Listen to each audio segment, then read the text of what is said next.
Bangla English শেখার প্রতি যে আগ্রহটা আছে সেটা আমাদের ইসলামিক যে আমরা যে মুসলমান আমাদের যে একটা দিন শিক্ষা দরকার সেটা অনেকে আমরা ভুলে যাচ্ছি।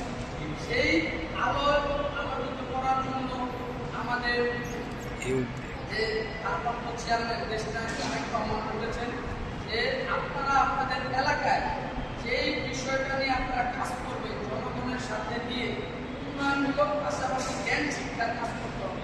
তার ভিত্তিতে আমি কিন্তু পারতাম আপনাদেরকে সাথে নিয়ে আমাদের এলাকায় অনেক স্টুডেন্ট ভাই আছে যারা অনেক ভালো মানের শিক্ষকতা করে তাদের কিন্তু ইংলিশ বাংলা স্কুল করে মানে আপনাদেরকে পড়াশোনার ব্যবস্থা করতে।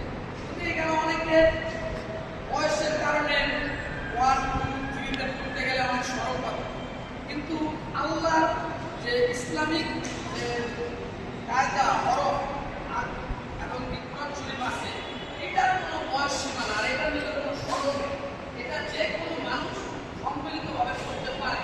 তাই আমি আমার আল্লাহ তাআলা আমাকে দিয়ে হয়তো পড়াবে কিংবা এই জন্য মনে হয় আমাকে এবারে পড়াইছে আপনাদের।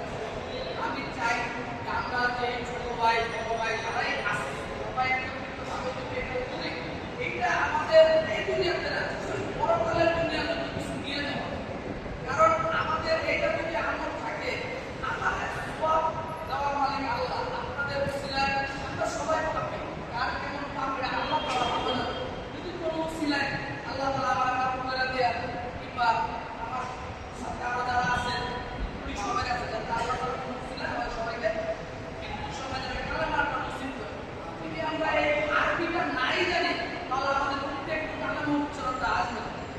এইটা উচ্চারণ করে মৃত্যু পাওয়া মানে সেই সৌভাগ্যের বিষয়।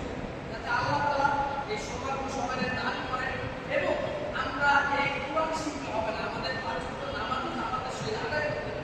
আমরা অনেক সময় নামাজ আলাদা করি, সুন্নত করি কিংবা আরো অনেক ধরনের তারাজ্জুদ করি, নামাজ করি, চাষের নামাজ করি।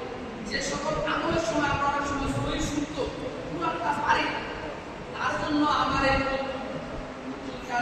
পরে আমরা বাবার সাথে পরামর্শ করছে, আমি বললাম এটা একটা ভালো কাজ, আমরা চাই আমি না আপনারা সকলে সহযোগিতা করে যাতে এটা বছরের পর বছর আমাদের মসজিদে চলমান প্রক্রিয়া থাকে এবং আমাদের পাশাপাশি যাতে দেখা আমার আশেপাশে যে মসজিদগুলো আছে সেখানেও যাতে চলমান প্রক্রিয়াটা থাকে, এটা আপনারা আপনাদের মধ্যে করে সকলে বলবেন। আর আমাদের এলাকায় অনেকে আছে কোরআন শিখতে আগ্রহী, আপনারা নিজ দেখতে একজন আরেকজনকে বলুন যে আমাদের এখানে ফ্রি কোরআন শিখতে দেওয়া হয়, আসো টাকা লাগবে। অনেকে চিন্তা করে হুজুর রাখলে 1500 টাকা দিতে হবে, 2000 টাকা দিতে হবে, ওই ভয় করার দরকার নেই। কারো যদি করার আগ্রহ লাগে আসরের নামাজ থেকে মাগরিব পর্যন্ত থাকবে, শুক্রবারে ব্যতীত বাকি 6 দিনই মসজিদে পড়া হবে। সকালের জন্য ছোটখাটো একটা দোয়ার ব্যবস্থা আছে, তারপর দেওয়া হবে, তারপর আমরা মসজিদে নামাজ। ঠিক আছে ইনশাআল্লাহ।